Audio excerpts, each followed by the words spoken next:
This is Tamara from mooglyblog.com, and in this video I'm going to demonstrate the stitch pattern for the Madly in Love Infinity Scarf and Cowl, which is currently a mini crochet along happening on mooglyblog.com. Now, the cowl and infinity scarf is way too big to show here in the video, so if you want to see full pictures and of course full written instructions, please do visit the link that will be posted in the description of the video. That's of course if you're watching on video too. If you're already on the blog, you're all set. So let's go ahead and get started. I'll be using an H hook. This one is by Furls, and I will be using Lion Brand LB Collection Superwash Merino, which is a lightweight yarn. Now for the pattern itself, we start with 46 chains, but if you're using a different weight of yarn or you just want a different width, it's basically any multiple of 2, so any even number of chains. And here I'm just going to show you a couple of sample rows so you can see how the first half of the pattern comes together. So what we're going to do is I am going to make a puff stitch in the 4th chain from the hook, which is right there. I like to work into the bottom of the chain here. If you prefer to work into that top V, you are certainly welcome to do so. Now there are lots of versions of the puff stitch. They all have the basic form. Really the differences come, trying to find the 4th loop again here, there we go. The difference come in the number of times that you pull up loops. For this particular version, we're going to pull up loops 3 times. So I've yarned over, I go into the stitch, pull up a loop, like so. And I want to pull it up to about the height of the puff stitch, so I don't keep it down close, I keep it a little higher. Working it into the chain, this can be a little odd. It gets easier with subsequent rows. So I'll yarn over again, go back into that same chain, pull up another loop, and pull it up nice and high. Like I said, it looks a little wonky, a little strange in this chain, but it'll get better as you go. Yarn over, insert again, pull up another loop, and at this point there should be 7 loops on the hook. 1, 2, 3, 4, 5, 6, 7. So I'm going to go ahead and yarn over and pull through all 7 loops. Okay, then I'm going to chain 1, like so. Then I will skip the next chain and work a puff stitch right into the next chain after that. So let's do that again. I insert my hook, pull it up nice and high, yarn over, pull it up nice and high, one more time into that same chain, pull it up nice and high, yarn over, and pull through all the loops. And those are 2 puff stitches. Then I'll chain 1, skip 1, and continue on down until I come to the end of my chain. When I get to the end, there will be 1 chain remaining. So let's pretend I've gotten all the way to the end of this row.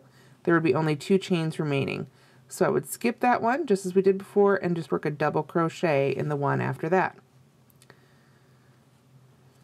Like so. Like I said, this is a very small sample, but it shows you the stitch pattern. Alright, so we've got our double crochet there. So to begin row 2, I'm going to chain 3 and turn.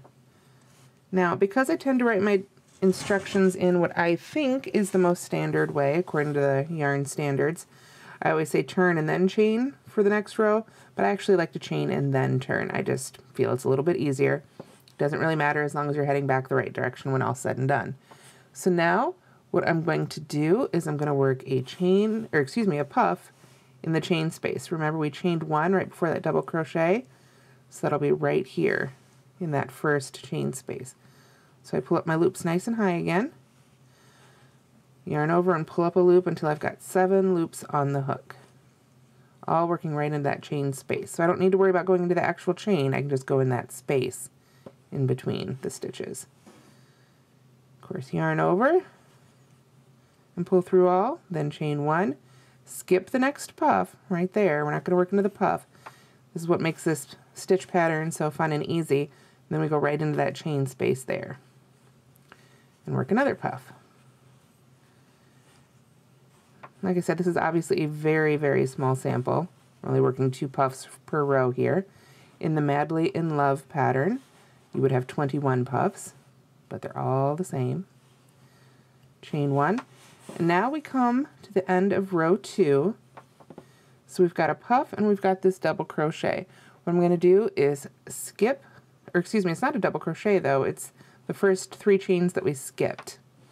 So what I'm going to do is I'm going to skip this puff stitch and I'm going to work a double crochet in the top of the chain 3.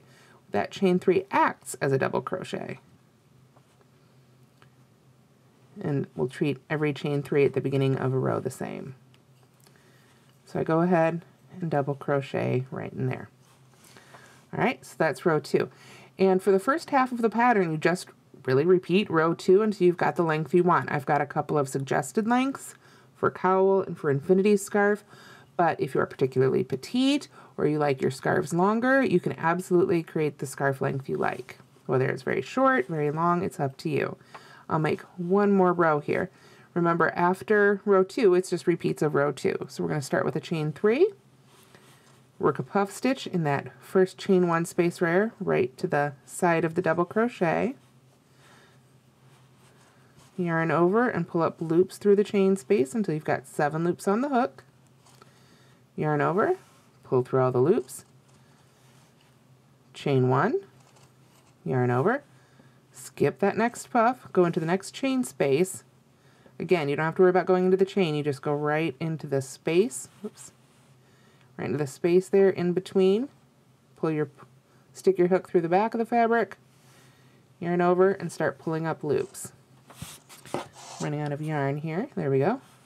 So we've got 3 loops on the hook, yarn over, pull up another one, makes 5, yarn over, pull up another one, makes 7, yarn over and pull through all 7 to finish off the puff stitch.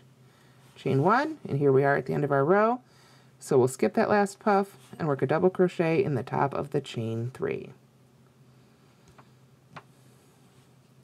There we go.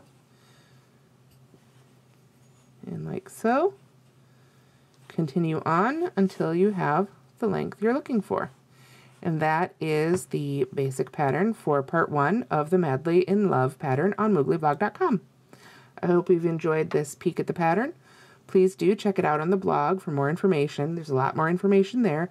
It's a pretty simple pattern so far. I think you'll really enjoy it.